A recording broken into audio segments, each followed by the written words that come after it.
जगत सारा क्षणिक है और आत्मा एक नित्य है।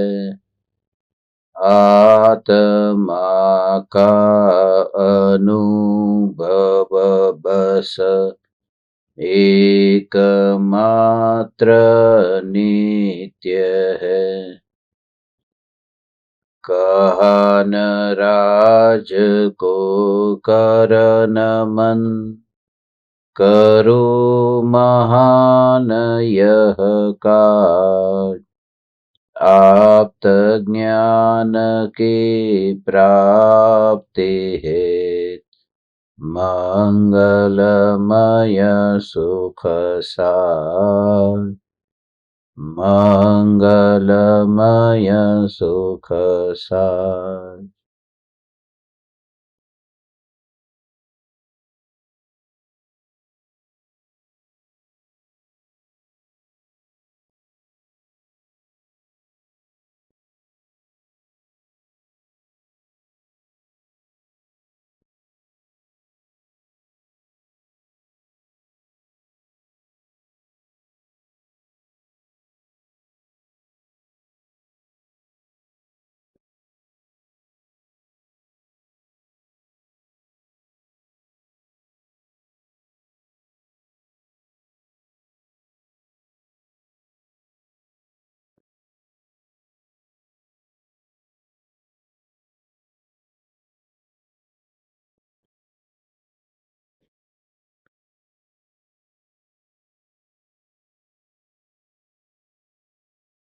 चैतन्य स्वभावी भगवान आत्मा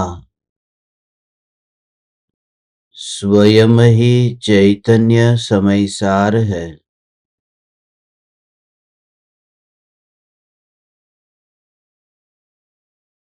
चैतन्य समयसार का प्रतिपादक ग्रंथाधिराज समयसार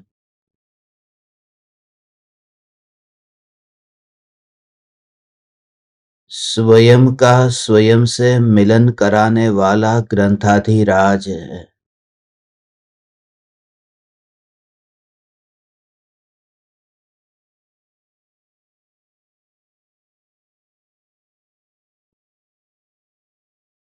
अपनी मुट्ठी में ही जो रत्न था,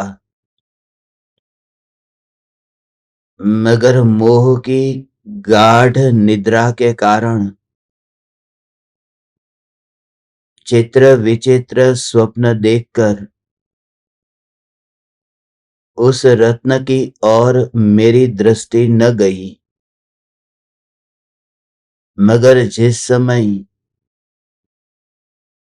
परम कृपालु देव और गुरुदेव जैसे महान सद्गुरु देव का योग पाकर, उनकी दिव्य ध्वनि पाकर मैं भगवान आत्मा हूं, मैं शुद्ध बुद्ध चैतन्य घन स्वयं ज्योति सुखधाम हूं, ये स्वरूप मुझे सुनने को प्राप्त हुआ और भीतर से हकार आया, विरोध न हुआ।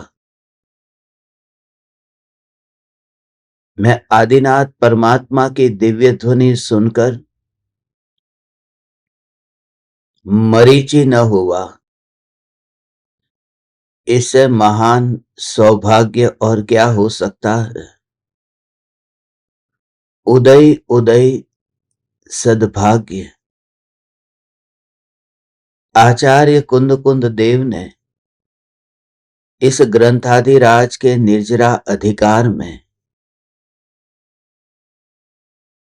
ज्ञानी की अंतरंग परिणति को इतनी स्वतंत्र सिद्ध किया है कि एक द्रव्य दूसरे द्रव्य का कर्ता भोक्ता कदापि नहीं हो सकता। इसलिए ज्ञानी निमित्तों के बीच में रहते हुए भी निमित्तों से प्रभावित नहीं होते हैं। ज्ञानी संसार में हो सकते हैं, मगर संसार ज्ञानी में नहीं हो सकता, क्योंकि ज्ञानी तो ज्ञानमयी है और ज्ञान की घनता में संसार को प्रवेश करने के लिए अवकाश नहीं है। ऐसा मैं चैतन्य घन भगवान आत्मा हूं। हम में से यह कौन नहीं जानता कि मैं शुद्ध बुद्ध चैतन्य घन भगवान आत्मा हूं। मगर बात जानने की नहीं है, बात अनुभूति की है, बात स्वयं के अनुभव की है, बात ज्ञान का संग्रह करने की नहीं है, बात तो भाव को ग्रहण करने की है।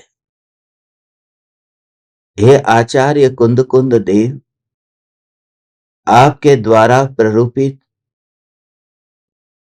यह चैतन्य समय सार जिन ज्ञानियों को अनुभव में आया है, जिन ज्ञानियों ने उसका भाव ग्रहण किया है, वे भाव ग्रहण करके,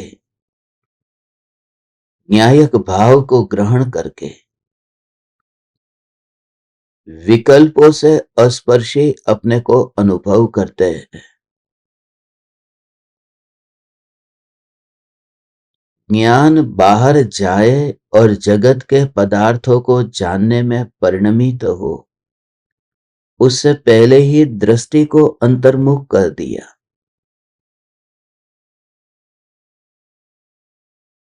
मैं यदि व्यस्त हूं तो निमित्तों में उलझने के लिए समय ही कहां है। जिन बाह्य निमित्तों की अज्ञानी शिकायत करता है, ज्ञानी के पास में अवकाश ही नहीं है, क्योंकि ज्ञानी का स्वरूप के साथ अनुसंधान हो चुका है।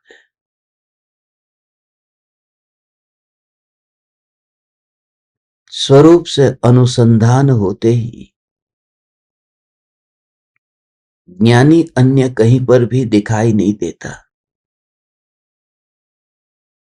जो व्यक्ति सागर में डुबकी लगाता है, वह व्यक्ति सागर की गहराई में जब वह चला गया और उसने मोती को पा लिया, उस व्यक्ति को यदि सारी दुनिया ढूंढेगी, कोई बाजार में ढूंढे, कोई दुकान पर ढूंढे, कोई घर में ढूंढे, वह व्यक्ति मिलता ही नहीं, क्योंकि वह व्यक्ति वहां जाकर के गुप्त हो गया, जहां दुनिया की दृष्टि पहुंचती नहीं है। ज्ञानी जिस ज्ञान की अनुभूति में संलग्न होते हैं, जिस ज्ञान में ही स्थिर हो गए हैं, तो अज्ञानियों को चमड़े की आंखों से यह दिखाई ही नहीं देता है। इसलिए ये तकलीफ तुम्हारी नहीं है यदि दुनिया तुम्हारी अंतरंग दशा को नहीं समझ पाती है तो। ये तकलीफ उस व्यक्ति की नहीं है, हे चैतन्य परमात्मा, ये तकलीफ तेरी नहीं है, क्योंकि तू ज्ञान में ही मस्त है। तूने उन परमाणुओं से भी कोई न्योता देना अब बंद कर दिया। सहज रूप से कैसे, निर्विकल्प होकर के सहजता कैसे होती है, ऐसे ही सहजता इस ज्ञान की अनुभूति में मस्त ज्ञानी को होती है। बाजार में जाकर के तुम जब कोई भोजन की सामग्री खरीदते हो, यदि तुमने सेब खरीदा, केला खरीदा, चीकू खरीदा, तो कभी ये विकल्प आया कि ये सेब के परमाणु, ये केले के परमाणु, ये चीकू के परमाणु, यही परमाणु मैं बाजार में खरीदने के लिए आया था। कोई विकल्प नहीं था कि उन्हीं परमाणुओं को खरीद कर लेके आना है।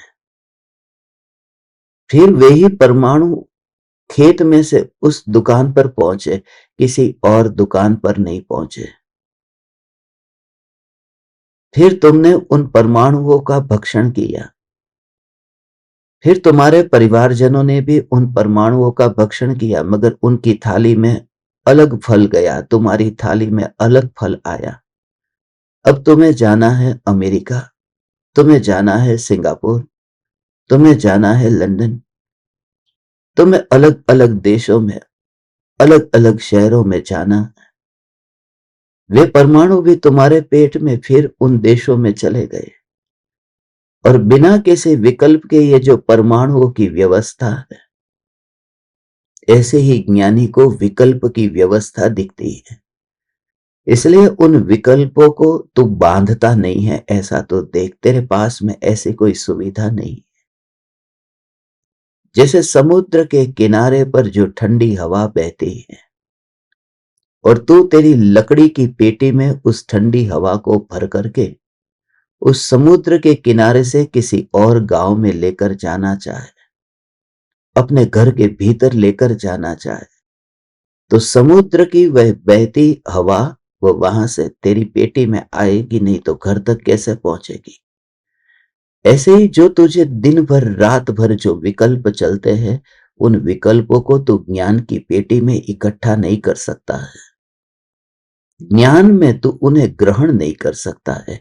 यह जागृति तेरे भीतर प्रकट हो, ज्ञान में तू उन्हें ग्रहण नहीं कर सकता। मैं चैतन्य परमात्मा, मैं चैतन्य परमात्मा, मैं चैतन्य परमात्मा, ऐसा ज्ञान का स्वरूप जब तुझे अनुभव में आए, तो विकल्पों का ग्रहण करना छूट जाता है। यहां कोई विकल्प नहीं है जिन विकल्पों को मैं ग्रहण करता हूं। यहां ज्ञान है, क्योंकि ज्ञान में शक्ति नहीं है। जैसे उस पेटी में शक्ति नहीं है कि उस पेटी में परमाणु, हवा के परमाणु अंदर आए और फिर वह पेटी में फिर घर तक पहुंचा जाए।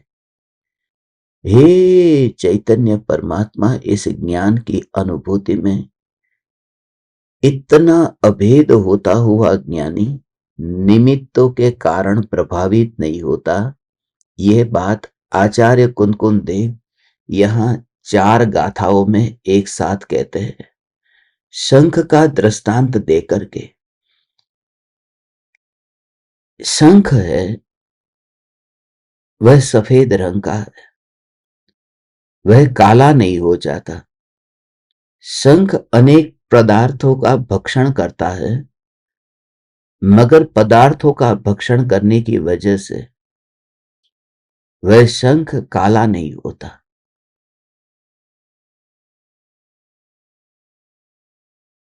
अलग अलग रंग है। दीपक की ज्योति काले रंग को प्रकाशित करती है, उस वजह से ज्योति काले रंग की नहीं हो जाती। और वो जो ज्योति की जो अनुभूति होती है, उस अनुभूति में काले रंग की ज्योति हो गई है, यह विकल्प भी नहीं आता, और काले रंग की ज्योति नहीं है, यह विकल्प भी नहीं आता।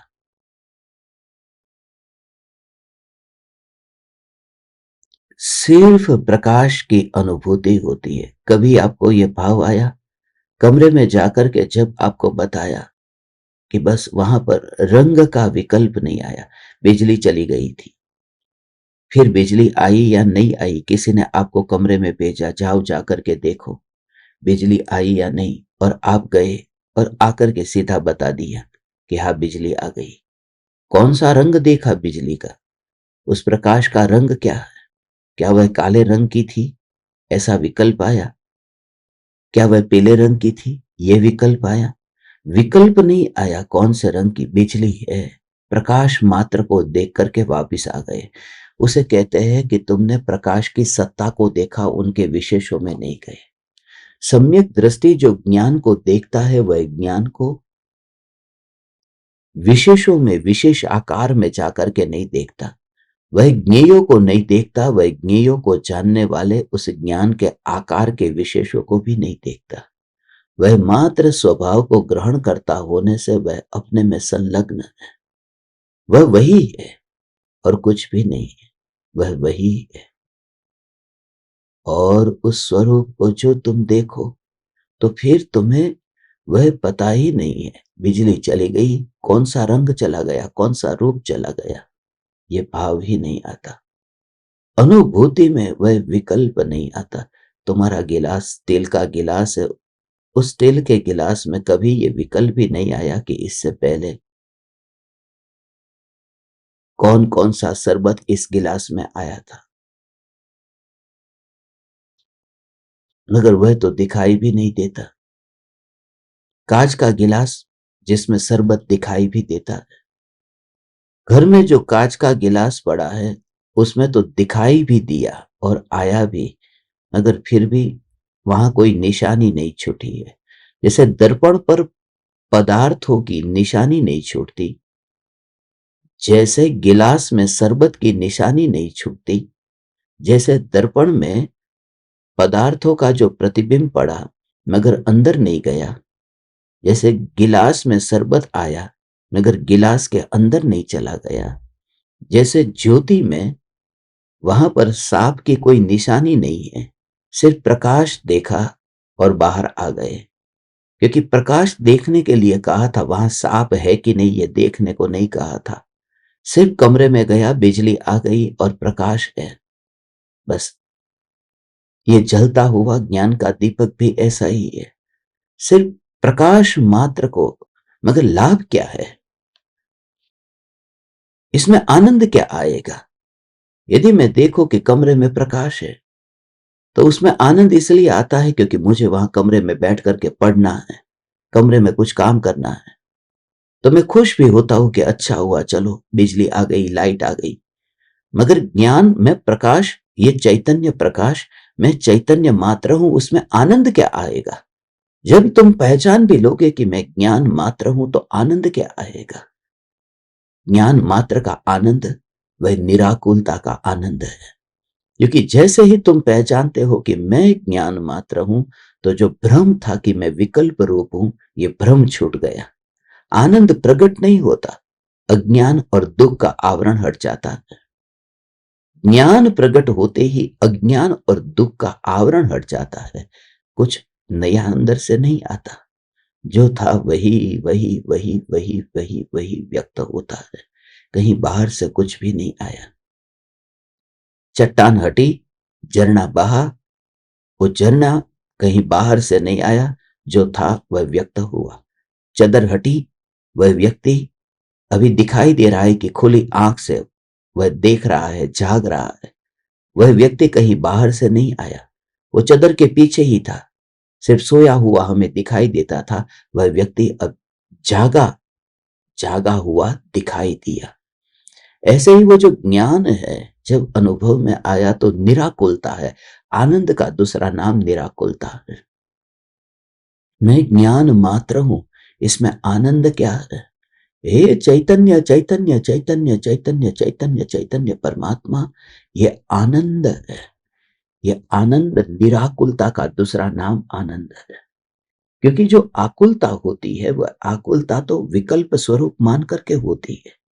यदि मुझे पढ़ना है और किताब खुली नहीं है तो आकुलता होगी।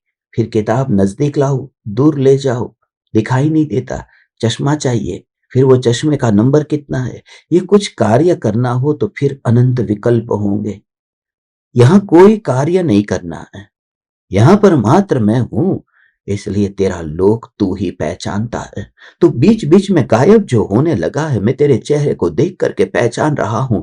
जो तू बीच बीच में जो गायब हो रहा है और तेरे अंदर में जो कनेक्शन फील होता है, एक समय ऐसा आता है जो तुझ तेरे भीतर में कुछ समय के लिए जो निर्भयता आ रही है, ये निर्भयता जो तेरे भीतर में आ रही है, वो स्वरूप का ही जोर जान। तेरा चेहरा वही, तेरा रूप वही, रंग वही, तेरी क्रिया वही, मगर कुछ क्षण के लिए, मिनट और सेकंड भी नहीं कहता, कुछ क्षण के लिए, कुछ पल के लिए तुझे जो हकार आता है, मैं ध्रुव चैतन्य, और फिर तू वही कार्य करने चला जाता है। फिर तू रोटी बनाने चली गई, फिर तू बच्चों को खाना परोसने चली गई, फिर तू दुकान पर चला गया, फिर तू ग्राहकों से बात करने लगा, मगर थोड़ी देर पहले जो तेरे भीतर में ये जो विचार आ गया था, बस मैं अनंत काल तक टिकने वाला चैतन्य, उसने ये बल लाया है। फिर ये प्रकृति तैयार हो रही है। फिर कभी ऐसा हुआ, अकस्मात हो गया, जवान बेटे की मृत्यु हो गई, फिर बिजनेस में कोई घाटा हो गया, फिर रसोई घर में काम करते करते तेरा हाथ जल गया, चेहरा जल गया, तुझे ऐसा लगेगा कि ये क्या हो गया। तेरे भीतर में जो तत्व विचार चलता है, तब प्रकृति ये व्यवस्था करती है। मैं तुझसे जो कहता हूं उसको ध्यान से समझ। प्रकृति ये व्यवस्था करती है। प्रतिकूलता जब जीवन में आई है, हाथ जला, व्यापार में घाटा हो गया, बच्चे की मृत्यु हो गई, ये जो भी तेरे जीवन की प्रतिकूलता है, एक इंडिकेशन है। वह इंडिकेशन है कि तुझे अब बदलना है। प्रकृति कहती अब तुझे बदलने का अवसर अब मिल रहा है। क्यों बदलना है? बदलना है, ये अवसर पाने से पहले ही तेरे भीतर में वह धारा चालू हो गई थी। और उसका प्रमाण, प्रमाण क्या? राजा ऋषभदेव, नीलांजना की जो मृत्यु है, वह मृत्यु, वह तो प्रतिकूल संयोग है। नीलांजना का नृत्य चलता हो, नृत्य नाच गान चलता हो और नाच गान बंद हो जाए, नाचने वाली मर जाए, ये तो प्रतिकूलता है। मगर राजा ऋषभदेव के भीतर में जो धारा चल रही थी, वो प्रतिकूलता नहीं है, ये इंडिकेशन है। उन्होंने उसका लाभ उठा लिया कि अब घर छोड़ने का समय आ गया, अब महल से बाहर निकलने का समय आया। तुम्हारे जीवन में जब भी कोई प्रतिकूलता आती है, तो एक इंडिकेशन होता है। कोई व्यक्ति समझ पाता है कि वह इंडिकेशन अध्यात्म में, अंतर में डुबकी लगाने के लिए आया है। तुम समझते हो कि दूसरी नीलांजना को बुला लो, तुम पलटना नहीं चाहते, तुम उस कुर्सी को छोड़ना ही नहीं चाहते। सामने नीलांजना भले दूसरी आ जाए, मगर कुर्सी तो मेरी यही रहनी चाहिए, कुर्सी न छोड़ूंगा। नीलांजना भले छूट गई तो छूट जाए। उसका मूल कारण है, पहले से ही राजा ऋषभदेव के भीतर में धारा चल रही थी। जब तुम्हारे भीतर में वह संस्कार हो, तो वह संस्कार वह तुम्हें ऐसे ही लेकर के जाते हैं। नहीं तो 70 साल के बूढ़े को भी स्मशान में जाना रुचता नहीं है। नहीं तो स्त्रियों को तो पहले से ही स्मशान से दूर कर दिया गया है। क्या और गांव में कोई बच्चे नहीं थे? मैं तुमसे पूछता हूं, तुम उसका उत्तर दो। क्या गांव में कोई और बच्चे नहीं थे? क्या ये रायचंद नाम का ही बेटा एक अकेला बेटा था और कोई बच्चे नहीं थे? क्यों नहीं गए वे स्मशान में, और क्यों नहीं चढ़े वे पेड़ के ऊपर? और ये रायचंद ही क्यों चढ़े? मैं तुमसे ये कहता हूं कि जिनके भीतर में वह धारा चलती है, प्रकृति ऐसी व्यवस्था करती है कि जा तू पीछे पीछे जा, पेड़ पर चढ़। और तू जो यहां सुनने के लिए बैठा है, उसके पीछे यह कारण है। हर किसी को इस प्रकार का विचार भी नहीं चलता है। हर कोई उस प्रकार से शादी के लिए हर कोई नहीं निकलता। हर कोई शादी के लिए निकलता है, खुद के लिए निकले, दूसरों के लिए निकले, बर होकर के निकले या बराती होकर के निकले। कोई जानवरों की पुकार की आवाज वो किसी को सुनाई नहीं दी होगी? क्यों अकेले निमि कुमार ही रथ को मोड़ करके हुए गिरनार के पर्वत पर चले जाते? पहले से धारा चल रही है। जब भी जीवन में कोई ऐसी प्रतिकूलता आती है, तो कुछ न कुछ कारण होता है। इतने महाराज साहब है, हर किसी में इतना साहस क्यों नहीं आता संप्रदाय को छोड़ने का? गुरुदेव में ही वह साहस क्यों आया? महाराज साहब को सुनना तो अच्छा लगता है, मगर फिर पीछे मुड़कर जाना बहुत मुश्किल होता है। ऊंचे पद पर बैठना बहुत आसान है, फिर नीचे कुर्सी पर बहुत मुश्किल है। प्रधानमंत्री होने के बाद में मुख्यमंत्री पद पर बैठना बहुत मुश्किल है। वैसे मुख्यमंत्री का पद ऊंचा है, मगर फिर ऊपर से नीचे उतरना ये बहुत मुश्किल है। ऊपर से नीचे उतरना पड़ता है। और 21 साल तक आपको मान मिला, प्रतिष्ठा मिली, लोगों ने पैर छुए होंगे, न जाने कितने लोगों ने मस्तक झुकाया होगा। पूज्य गुरुदेव श्री कांजी स्वामी ने 24 साल की उम्र में जब दीक्षा ली, 21 साल तक दीक्षा पालन की, और 45 बरस में जब उनको पता चला कि ये क्रियाकांड में दुनिया को ये धोखा दे रहा हूं, मैं मुनि नहीं हूं, तो वो मुनि, वो जो वेश, उसको छोड़ने से पहले क्या ये विचार नहीं आया होगा कि इतने लोग जो पैर छू रहे हैं वो कल पैर नहीं छुएंगे, आज जो भक्ति से नमस्कार कर रहे हैं वो कल नहीं करेंगे, आज वो गोचरी दे रहे हैं कल गोचरी भी नहीं देंगे, क्योंकि गोचरी तो महाराज साहब को मिलती है, गृहस्थ को गोचरी थोड़ी कोई देता है। जितने आदर से सम्मान से ये कल ये सब कुछ नहीं होगा, मगर उनके भीतर निर्भयता थी और किसी का साथ नहीं था, अकेले चले थे और कारवां जुड़ता गया। हे चैतन्य परमात्मा, तेरे भीतर में इतना जोर ला कि तेरा साथी संगी इस मार्ग में कोई नहीं मिलेगा, मगर तुझे जो ये ध्रुव ध्रुव ध्रुव ध्रुव ध्रुव न्याय की मस्ती, बात ऐसी ही है, ये तेरी जो स्थिति है वो स्थिति ऐसी है, श्रद्धा होते होते रह जाती। थोड़ी देर में बस एक एक हथौड़ा और मारना था उस समय, और तू खाना खाने चला गया, तू पानी पीने चला गया, एक हथौड़ा और मारना था, तुझे थोड़ी देर धैर्य रखना था, तूने पानी 99 डिग्री पर गर्म तो कर दिया था, बस 1 डिग्री और था और तेरा पुरुषार्थ ठंडा पड़ गया, तूने गैस को बंद कर दिया, फिर 90 डिग्री, फिर 80 डिग्री, फिर 70 डिग्री।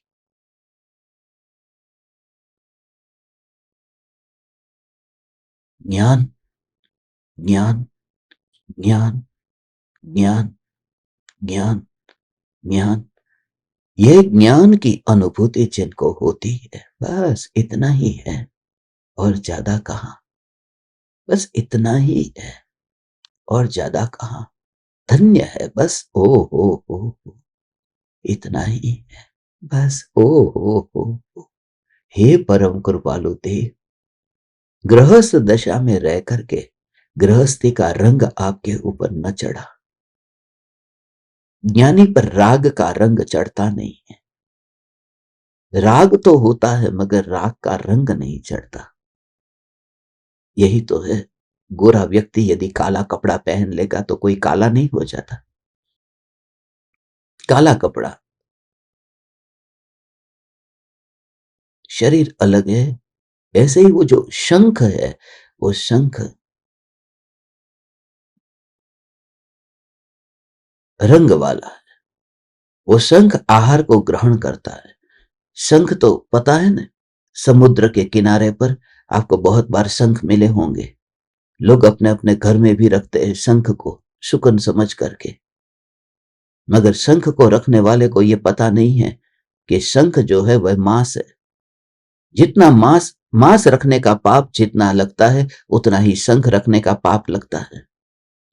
2 इंद्रिय जीव का शरीर है, वह शंख, कोड़ी, छिपला, ये जो है ये सब उसमें जीव है, वो किसी 2 इंद्रिय जीव का मुर्दा है, और 2 इंद्रिय का है इसलिए मांस के समान कहा, क्योंकि एक इंद्रिय के शरीर को मांस नहीं कहा।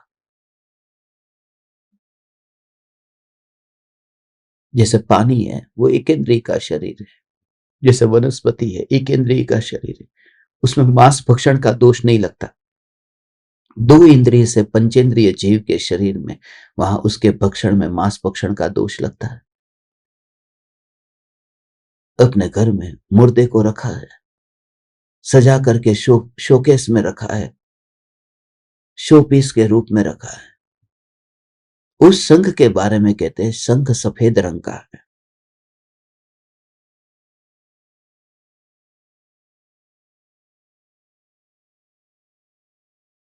वह काला, अनेक प्रकार के पदार्थों का भक्षण करने पर भी वह काला नहीं हो जाता, ऐसे ही ज्ञानी मलिन नहीं हो जाते, मगर वह शंख काला हो सकता है अपने आप, यदि वह काला हो तो, दूसरों की वजह से नहीं। खुद के कारण काला होना हो तो हो जाएगा। ऐसे ही ज्ञानी परद्रव्यों के कारण अज्ञानी नहीं हो जाते, मगर खुद अपने पुरुषार्थ की कमजोरी से अज्ञानी हो सकते हैं। 11वें गुणस्थान से पहले गुणस्थान में गिर सकते हैं, मगर उसका जिम्मेदार और कोई नहीं है, मैं ही हूं। यही तो परम कृपालु देव की स्वीकृति है। इन दोनों महापुरुषों को देखो ने, कोई 11वें गुणस्थान से नीचे गिर करके फिर मिथ्या दृष्टि हो जाते हैं। परम कृपालु देव मिथ्या दृष्टि हुए ने, और ये मिथ्यात्व की भूमिका की बात है, क्योंकि सम्यक दर्शन तो बाद में पाया। जब परम कृपालु देव कहते हैं कि सम्यक दर्शन पाया, इसका मतलब 7 बरस की उम्र में सम्यक दर्शन नहीं पाया था। सम्यक दर्शन बाद में पाया, माने उस समय मिथ्यात्व की भूमिका थी, और मिथ्यात्व की भूमिका में स्मशान में पेड़ पर चढ़ने का भाव आया। वो कौतूहल जो था, वो सिर्फ कौतूहल नहीं था, लाओ क्या है ये देखो, उसका गहरा कनेक्शन है।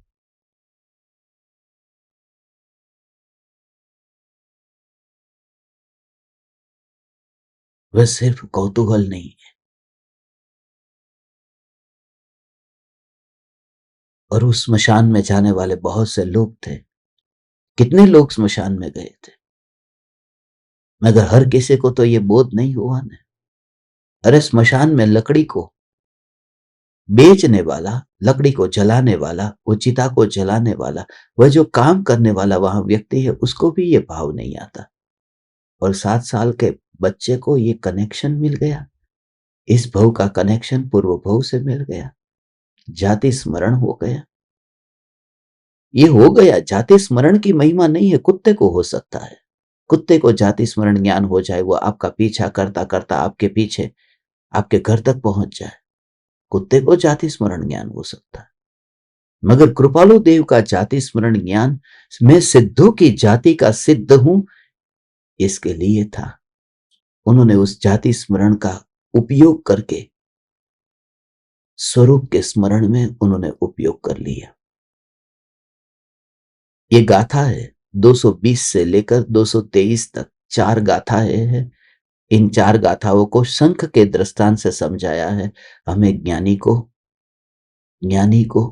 छूना है, ज्ञानी को छूना है, कृपालु देव के आत्मा को छूना है। हे परम कृपालु देव, हे परम कृपालु देव। रोज रोज जब मैं ये समय सार को पढ़ता हूं, बस ये समय सार को पढ़ता हूं। आज सुबह भी मैं जब ये गाथा पढ़ रहा था, ये कंप्यूटर में सेट करने से पहले इतना पूरा लंबा सेटिंग करना पड़ता है रोज रोज। ये जो पीडीएफ फाइल अभी आप देखते हैं, इसका रोज ये सेटिंग करना होता है। तो ये सेटिंग करने के लिए एक एक गाथा का जो कनेक्शन है, देखो परम कृपालु देव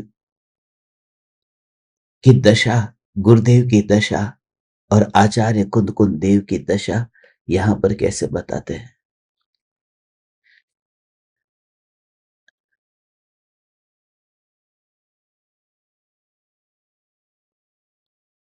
भुञ्जतः विविहे सचित्ता चित्तमिषि एतव्ये शङ्खससेद भावो न विसक्कदिकिणगोकादुम् तह्नानि सविविहे सचित्ता चित्तमिषि एतव्ये भुञ्जत सविनाणम् न सक्कमनानदं नेतुम् जय्यास एव शङ्खो सेदसहावं तयं पजहिदूण गच्छेज्जकीनभावं तय्यासुकत्तणं पजहे तह्नानि विहुजय्या नाणसहावं तयं पजहिदूण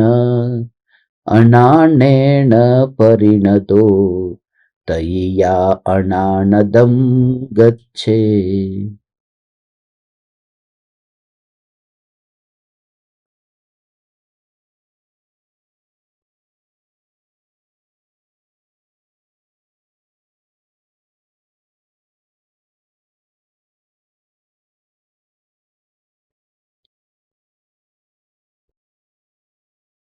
जिस प्रकार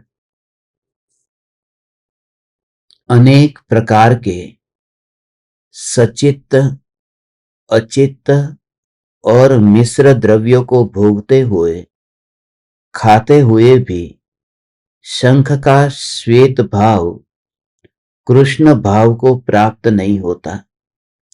शंख की सफेदी को कोई कालेपन में नहीं बदल सकता। उसी प्रकार ज्ञानी भी अनेक प्रकार के सचित्त, अचित्त और मिश्र द्रव्यों को भोगे तो भी उसके ज्ञान को अज्ञान रूप नहीं किया जा सकता।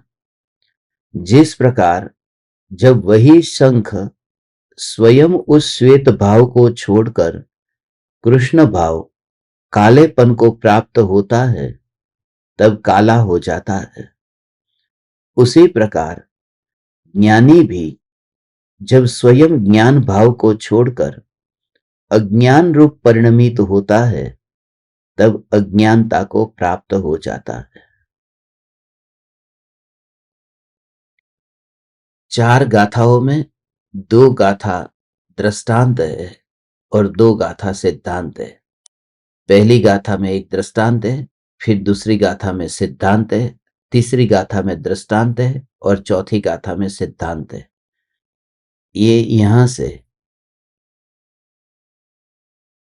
ये पहली गाथा है, माने 220 नंबर की गाथा। जिस प्रकार अनेक प्रकार के सचित्त, अचित्त और मिश्र द्रव्यों को भोगते हुए चेतन सहित है ना, उसे सचित्त कहते हैं। चित्त का मतलब यहां मन नहीं है। जैसे वनस्पति भी होती है ना, सचित्त वनस्पति और अचित्त वनस्पति, तो वो चेतन अचेतन के संबंध में है कि जिसमें अभी सचित्त और अचित्त, जिसमें अभी जीव है और जिसमें अभी जीव नहीं है। तो शंख ऐसे वनस्पति को ग्रहण करता है। ऐसे ही ज्ञानी के भोग का दृष्टांत देने के लिए बताया कि ज्ञानी जो पदार्थ को भोगता है, उनके भोगने में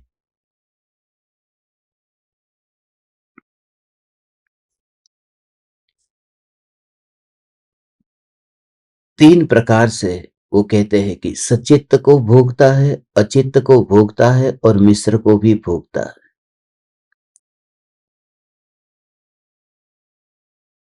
हमारा जो शरीर है, वो शरीर तो अचित्त है, माने शरीर जड़ है, मगर वर्तमान में चेतन सहित है।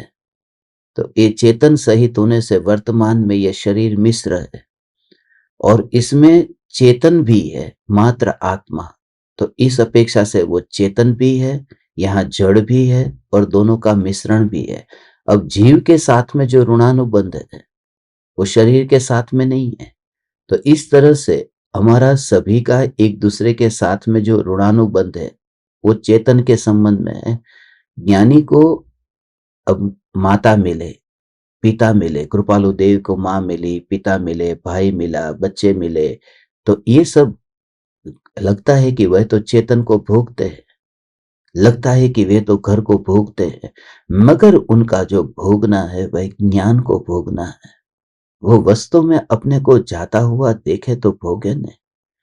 पहली बात तो तुझे अंदर से निश्चय दृढ़ करना है, निश्चय दृढ़ करना है। कृपालु देव की दशा निराली दशा है। कृपालु देव ये परवाह नहीं करते। कृपालु देव से महान और कोई फकीर नहीं हो सकता। इसलिए क्योंकि हे परम कृपालु देव, हे परम कृपालु देव, हे परम कृपालु देव, आप ईडर के पहाड़ पर, ओ हो, जब आप ध्यान में विराजमान हुए हैं, ओ हो, हे परम कृपालु देव, उस समय कोई परवाह नहीं है। दुनिया क्या कहेगी, लोग क्या सोचेंगे, कि अभी तो ये गृहस्थ है। गृहस्थ को तो पूरी तरह से ये वस्त्र ढक करके रखने चाहिए। सिर पर ओढ़ कर रखना चाहिए। ये सभी महिलाओं को सिर पर ठीक तरह से ओढ़ने के लिए कहा। सिर पर ओढ़े बिना बैठना नहीं, तो मर्यादा में बैठना। तुम्हें सफेद वस्त्र पहन करके बैठने को कहा है प्रत्यक्ष ज्ञान दीपकों को। तुम मर्यादा में बैठना, तुम इतनी तो आज्ञा का पालन करना। तुम क्या बताना चाहते हो? तुम कैसे पलटोगे? सिर्फ जिसका वस्त्र नहीं बदला वो आत्मा क्या बदलेगा? खाली जो 1 सेकंड में जो खाली ऊपर ऊपर से वस्त्र बदलना था वह तुम्हारा ठिकाना नहीं। तुम्हारा आत्मा क्या बदलेगा? खाक बदलेगा। तुम इतनी आज्ञा में तुम नहीं रहे तो तुम्हारा और क्या कहना। तुम ये सब नाटक करना बंद करो। अब तुम्हें जो कहता हूं, परम कृपालु देव, हे परम कृपालु देव, तुम्हारी रंगीन साड़ियों को दिखा करके तुम क्या प्रदर्शन करना चाहते हो? हे परम कृपालु देव, आप दीवाने फकीर थे। गृहस्थ को पूरे के पूरे वस्त्र ढक करके रखने चाहिए ने। परम कृपालु देव के शरीर पर ऊपर उनके बदन पर एक भी वस्त्र नहीं है। वो जो ईडर की वो जो तस्वीर दिख रही है जिसमें वो बनियान जैसा पहना हुआ है, मगर अंत में जो देखते हैं ने, परम कृपालु देव के रूप देखो ने। परम कृपालु देव की दशा को देखो, दशा को देखो। कभी कोट पहना है, कभी सिर पर वहां पर पगड़ी पहनी है, और कभी टी शर्ट पहन लिया, बनियान पहन लिया, और कभी वह भी उतर गया और शरीर पर कुछ भी नहीं। वो फकीरी है परम कृपालु देव की। प्रत्येक व्यक्ति को अपनी अपनी मर्यादा में रहना चाहिए। स्त्रियों के लिए वन जंगल में जाकर के अकेली नहीं रह सकती, तो स्त्रियों की मर्यादा। तुम यदि खुद ही मर्यादा में रहो, निमित्त से कार्य होता ही नहीं है। मगर तुम्हारे भीतर अभी अंतर में वो दशा कहां आई है? अभी तुम्हारे आत्मा में वह दशा कहां आई? नहीं तो स्त्री होकर के और तुम ये सब मानने वाले। स्त्रियों को मोक्ष नहीं हो सकता है, स्त्रियों को मर्यादा में रहना चाहिए, तो परम कृपालु देव को वस्त्र पहनना नहीं चाहिए। परम कृपालु देव फकीर हो गए हैं। फकीरी में सब छूट है। जैसे एलक है, एलक के लिए सब छूट है। एलक भी अभी गृहस्थ कहलाता है, वो मुनि नहीं कहलाता। एलक की अवस्था 5वें गुणस्थान की अवस्था है, जहां एक लंगोट रहती है। क्षुल्लक को तो लंगोट और ऊपर खंड वस्त्र रहता है, दोनों रहते हैं। तो ऊपर का वस्त्र हो तब तो मान भी सकते हैं कि चलो गृहस्थ है, मगर खाली लंगोट रही तो भी गृहस्थ है, तो भी मुनि नहीं है। अब जरा तुम विचार करो मुनि कैसे होते हैं। यहां तो विहार करना हो तो कितना कितना आगे की साइड में, पीछे की साइड में, जैसे हम बैग पैक लेके जाते हैं ना, ऐसे ही बांध बांध करके कितना वजन उठा करके जाना पड़ता है जब वो विहार करते हैं। तो यहां कहते हैं कि धागे मात्र का भी परिग्रह हो तो मुनि धर्म नहीं हो सकता। कितना विकल्प है, कितना जंजाल है, कितनी जंजाल है।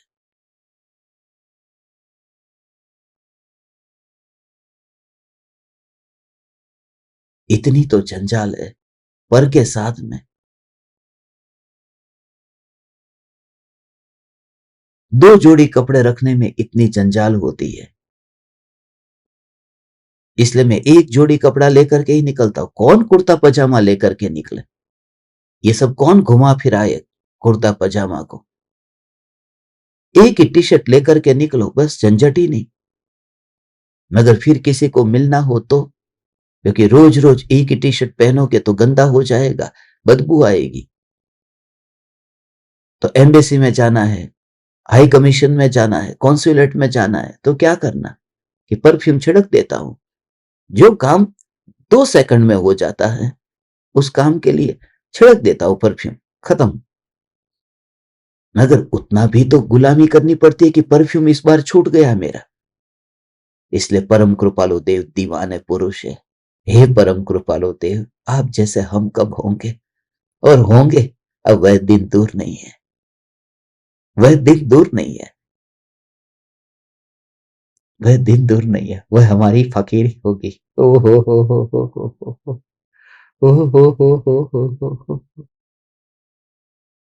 हे परम कृपालु देव, आप घर में रहते हुए भी आप फकीर हो गए हैं।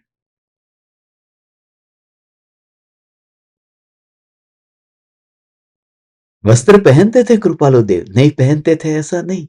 तुम सिर्फ एक रूप में मत देख लेना उनको, जो उन्होंने जो ऊपर नहीं पहना है, बस वे परम कृपालु देव। परम कृपालु देव याद आते ही उनकी बस उनका हाड़ पिंजर याद आता है, उनकी वो पसलियां याद आती है, वही याद आता है।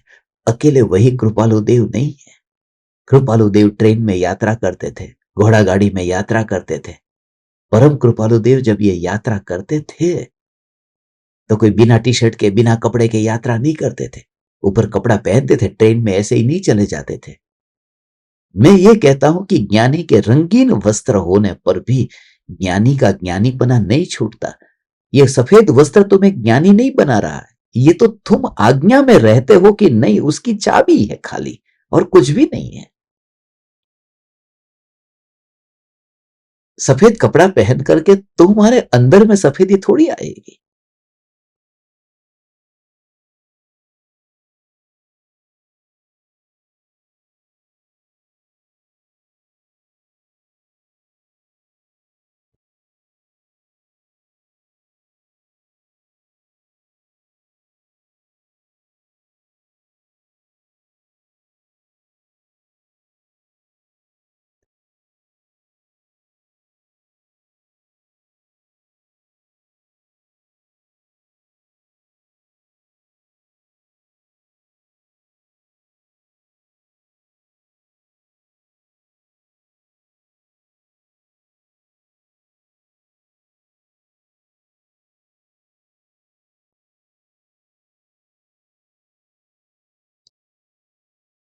हे परम कृपालु देव,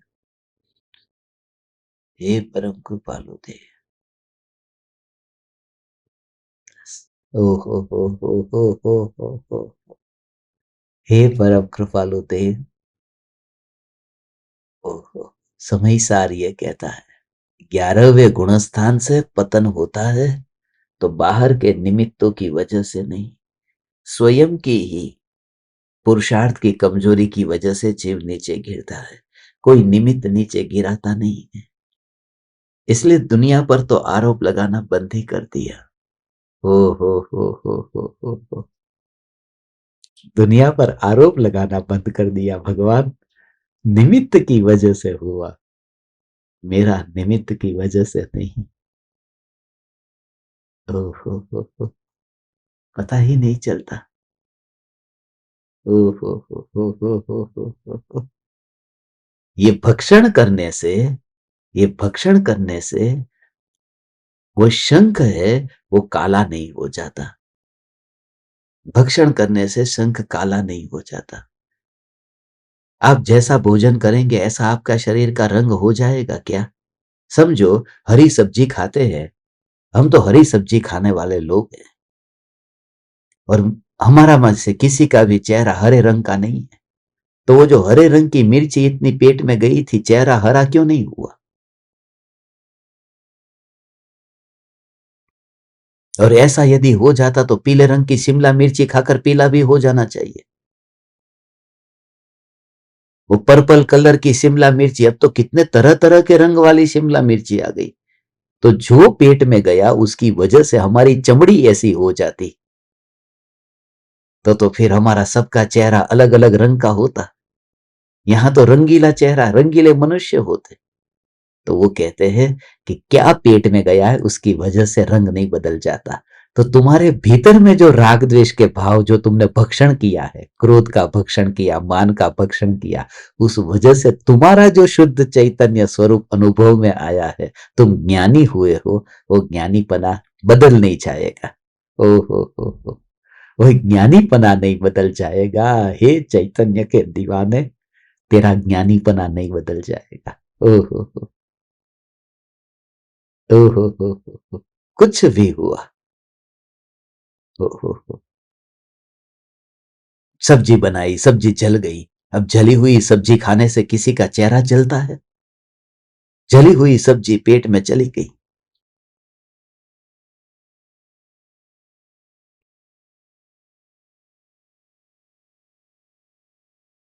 हाँ, स्वीकार किया, सब्जी जली हुई है। ये भी स्वीकार करना, खाते समय ये स्वीकार करना कि सब्जी जली हुई है, काली हो गई है। और ये भी स्वीकार करना कि उसकी वजह से मैं काला नहीं हो गया। लोग तो यही स्वीकार नहीं करते, क्रोध अंदर में पड़ा है, क्रोध है ये स्वीकार करना, क्रोध का भक्षण किया ये स्वीकार करना, मगर फिर भी मैं क्रोधी नहीं हो गया हूं ये स्वीकार भी करना। किसी के वहां खाना खाने बैठा था, भिंडी की सब्जी थी, जल गई थी, बिल्कुल जली हुई थी, मगर उन्होंने मुझसे कहा गुरुदेव आपके लिए सब्जी बनाई है स्पेशल। मतलब स्पेशल में क्या है? बोले कुरकुरी, कुरकुरी, कुरकुरी भिंडी स्पेशल आपके लिए बनाई है।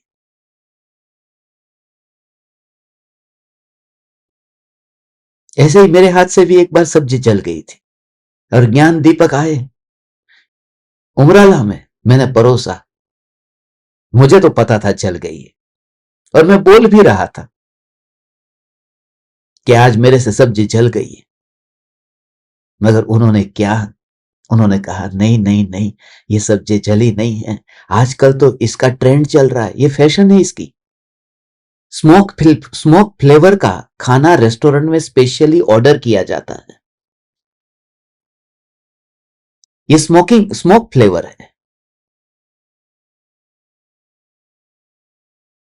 मैंने कहा आप झूठ मत बोलो, मैं समझता हूं आप तारीफ करते हैं, आप में वह सद्गुण है, आप तारीफ करते हैं स्मोक फ्लेवर, मगर जली है सो जली है, मैं स्वीकार करता हूं मेरी सब्जी जली है और मैंने खाई है, मगर मैं काला नहीं हो गया, काली सब्जी खाने से कोई काला नहीं हो जाता। ये काली मां है, रागादि भावों की काली मां है, उसका भक्षण करने से वह ज्ञानी अज्ञानी नहीं हो जाता। ओ हो ओ हो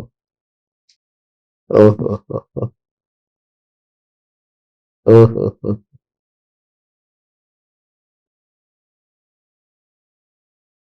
कोई कनेक्शन ही नहीं है। और क्या तुमने खाया, अंदर में क्या परिणमित हुआ, कोई कनेक्शन दिखता है? कोई कनेक्शन ही नहीं दिखता। तुम्हारे भीतर में जैसा है परिणमन उस प्रकार का होता है, तुम क्या खाते हो उससे कोई लेना देना नहीं, तुम क्या खाते हो उससे कोई लेना देना नहीं है, तुम्हारे भीतर में क्या है, असलियत क्या है, असलियत तुम्हारा बॉडी कैसा है, तुमने जो भी खाया। कभी कोई कनेक्शन दिखता है? घास है हरे रंग की और दूध है सफेद रंग का, सफेद और हरा, और गाय ने घास खाया और हरे रंग का दूध नहीं दिया, सफेद रंग का दूध दिया। सफेद रंग की घास खाए तो सफेद रंग का दूध आता ही नहीं, दूध ही नहीं देगी, सूखा घास खा करके कोई दूध देती है? अब हरे रंग का घास खाए और सफेद रंग का दूध दे, ये हरे को सफेद कैसे बना देती है?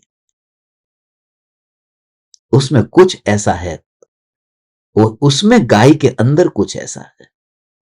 और वह सफेद रंग का दूध वो सांप ने पिया और काले रंग का जहर बना दिया, वो सफेद को काला बना देता, क्योंकि सांप के अंदर कुछ ऐसा है। तुम क्या खाते हो ये महत्वपूर्ण नहीं है, तुम्हारे अंदर क्या पड़ा है। तो तू तेरे अंदर राग द्वेष होते हैं, चिंता मत कर, तेरे अंदर में क्या पड़ा हुआ है, तेरे अंदर में जागृति भरी पड़ी है, तो तेरे को कोई बंधन नहीं है, तेरे भोग भी निर्जरा के हेतु है, ज्ञानी के भोग निर्जरा के हेतु है। ओ हो, हे चैतन्य परमात्मा।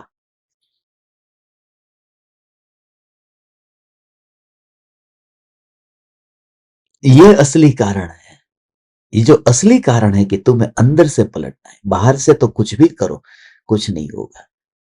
तुम ज्ञानमय ही अनुभव करते हो, तो बस कृपालु देव ज्ञानमयी है, गुरुदेव ज्ञानमयी है, ऐसे ही अनंत अनंत अनंत ज्ञानी धर्मात्मा, कोई पर्टिकुलर की बात नहीं है।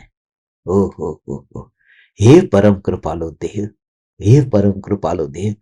हो, ये जब पढ़ते हैं कि ऐसा ज्ञान का स्वरूप तू गृहस्थ रहता ही नहीं है, और गृहस्थी में रह करके ये सब परम कृपालु देव से ये भाव का कनेक्शन मिला, ये इसमें गृहस्थी में कुछ आता ही नहीं है, तू ज्ञान के ग्रह में वास करता है। ओ हो, ज्ञान के ग्रह में जो वास करता है वह ज्ञानी है, इसलिए वह रागादि भाव का भक्षण करता ही नहीं है।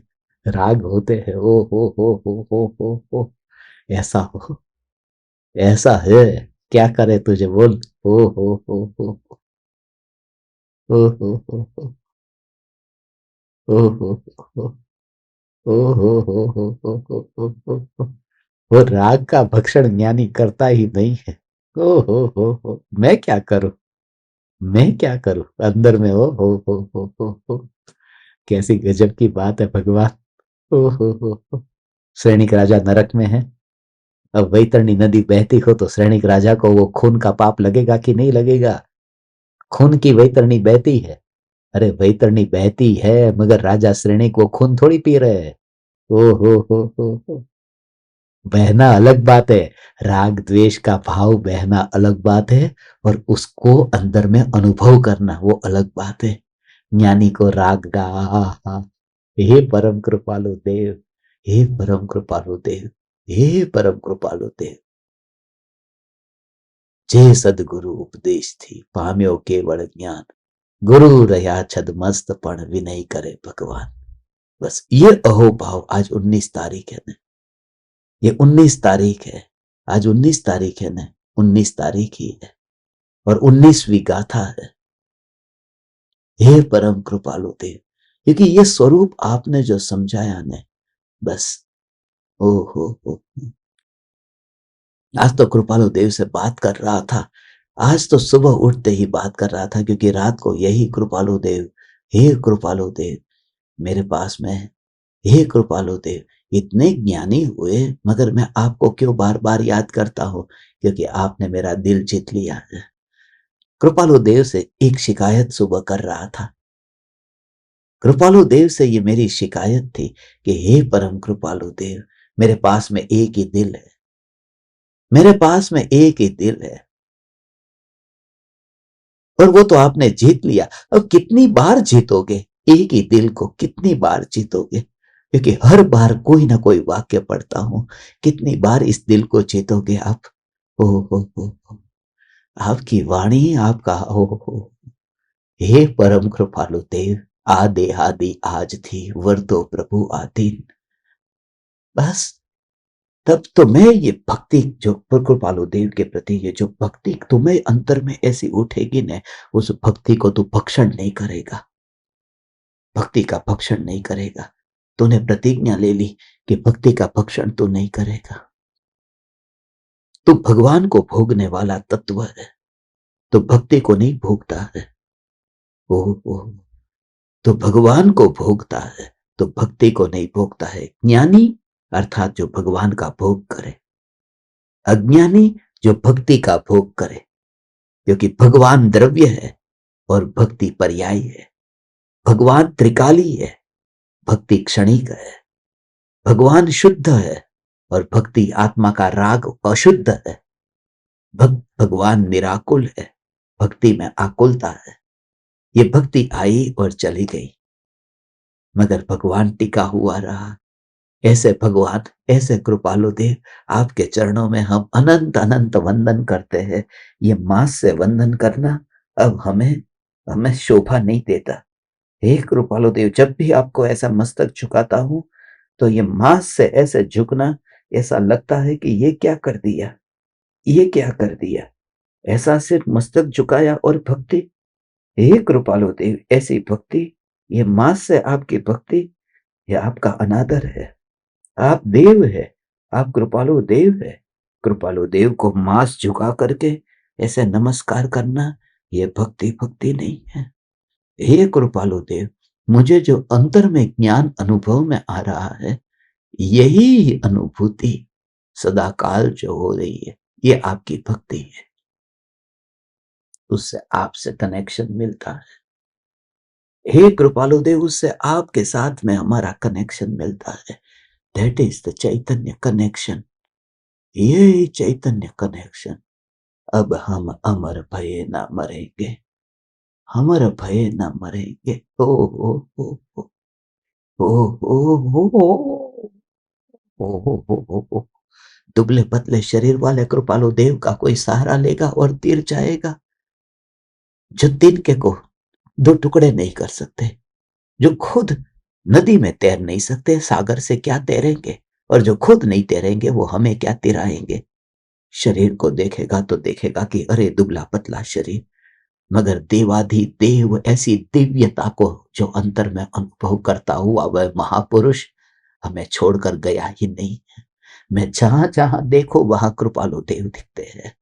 हे कृपालु देव, आपकी इस दशा को शब्दों से नहीं कहता।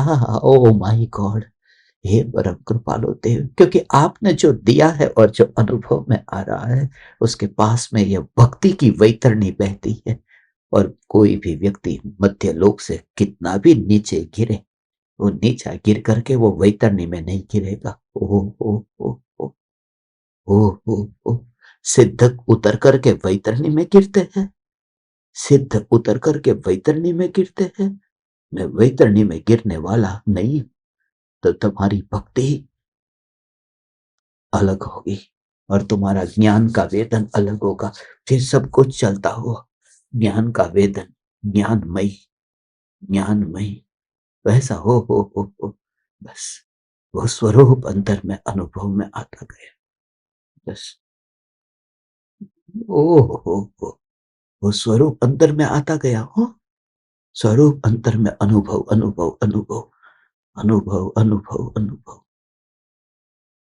कर विचार तो पाम, तो पाम पाम पाम। हे परम ज्ञान दीपक, तू पाम। कल मैं कह रहा था तू पाम पाम पाम। पावापुरी से महावीर भगवान मोक्ष में गए ने, वहां पर जाते तो आज भी दिखता है पाम। पावापुरी का पा दिखता है, महावीर का म दिखता है। पाम पाम पाम, तो पाम। पावापुरी में जाकर के तू पाम। रात को मुझे वही विचार आया था, वो बता करके मैं अपनी बात समाप्त करता हूं। रात को जब मैं सो गया, सिंगापुर में सो गया, तुम कहीं पर भी सो मगर तुम्हारे भीतर में वही दिखेगा जो ज्ञान का ज्ञेय बनना है। मुझे बिहार स्मरण में आया। पटना के एयरपोर्ट से मैं जा रहा था पटना के एयरपोर्ट से पावापुरी की ओर। और उस समय रास्ते पर मैंने बहुत बार आपको कहा ने कि वहां पर इतनी दुकानें मिष्टान की है, रास्ते पर कीचड़ के पास में नीचे गटर नाली बहती है और ऊपर मिष्टान की दुकान पर, वहां पर मिठाइयां ऐसी। मगर एक दुकान ऐसी थी जिस दुकान के ऊपर उसने ढक करके रखा था, डिसिप्लिन के साथ में उसने रखा था मिठाई को। उसने मिठाई को ढक करके रखा था, ट्रांसपेरेंट कपड़ा था, दिखता है ऐसा अंदर क्या पड़ा है। मगर तकलीफ क्या थी, मेरी गाड़ी वहां पर ट्रैफिक में रुकी हुई थी और एक मक्खी अंदर ही थी, वह भी दिख रही थी कपड़े के पीछे। अब कपड़े से तुम कितना भी ढक करके रखो मिठाई को, रात को ये विचार आया, कपड़े से तुम मिठाई को कितना भी ढक करके रखो, मक्खी तो अंदर रह गई है। मक्खी अंदर है, कपड़ा ढका, अब वो मिठाई का स्वाद चखेगी कि नहीं चखेगी, क्योंकि वो अंदर है ना, कपड़ा ऊपर है। तो करो कृपालु देव ये कह रहे थे कि ये शरीर का कपड़ा जो तुझे दिखाई दे रहा है ये ऊपर ऊपर का है। हम जो अंदर में ज्ञान का अनुभव करते हैं वो तो अंदर चले गए हैं। हम अंदर चले गए हैं, इसलिए मीठे रस के अनुभव में कोई कपड़ा बीच में नहीं आता। यदि ऊपर ऊपर से होता तो फिर अनुभव में ये मिठाई नहीं आती। इसलिए ज्ञानियों का शरीर उस अनुभूति के अंदर जाता नहीं है। मैं तुझसे कहता हूं, तुझसे ये कहता हूं कि तू आ, तू आ, तू आ। तू भले कपड़े के साथ में है, मगर तू आ। फिर वह स्त्री, फिर वह पुरुष, फिर वह खून मांस हड्डी उस कपड़े से अलग। वो कपड़ा सफेद रंग का नहीं, ये कपड़ा फिर मांस खून हड्डी वाला कपड़ा है। मगर ज्ञान का जो तुझे अनुभव होता है उस अनुभव में ही अभेद मिलन है, अभेद मिलन। कृपालु देव, कृपालु देव, कृपालु देव कि ये दशा इसलिए बार बार मैं आपसे कृपालु देव कहता हूं, गुरुदेव को याद नहीं करता हूं, क्योंकि गुरुदेव माँ बाप के साथ नहीं रहे, भाई बहन के साथ में नहीं रहे, उनकी शादी नहीं तो बीवी बच्चों के साथ में नहीं रहे। कृपालु देव की ये दशा थी कि उनके सब रिश्ते थे और उनके बीच में जो संख की बात कह रहे, इसलिए कृपालु देव बार बार स्मरण में आ रहे। ओह माय गॉड, बस इतना ही। हे ज्ञान दीपक, तो धर्म सभा के लिए तैयार रहना, आज किसी भी समय तैयार रहना। जब भी मुझे भाव आएगा, जब भी मुझे तुम्हारी याद आएगी, याद तो हमेशा आती है, मगर अति पर जब पहुंच जाएगी मैं तुम्हें पुकारूंगा, तुम पधारना। आप समस्त परमात्माओं को अनंत अनंत प्रणाम। चैतन्य समय सार, चैतन्य समय सार, चैतन्य समय सार।